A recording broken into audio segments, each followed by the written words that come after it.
Asante sana Mheshimiwa Spika kwa kunipa nafasi hii ya kuwa muulizaji wa kwanza.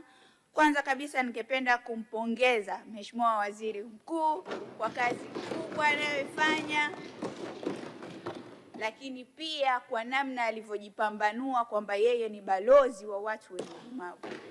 Hii ni ishara kubwa ya uongozi na imetupa sisi watu wenye ulemavu matumaini makubwa kwamba serikali hii ya awamu ya 6 inaongoza kuzingatia utu, usawa na kwamba kila Mtanzania ana nafasi ya kushiriki maendeleo ya taifa hili.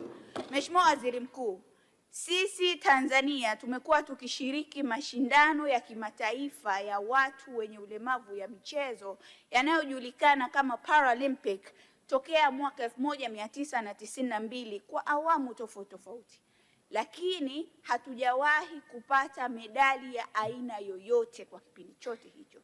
Swali langu ni kwamba je, serikali ina mikakati gani ya kuhakikisha kwamba inaimarisha michezo kwa watu wenye ulemavu ili tuweze kuleta medali ndani ya taifa letu? Asante.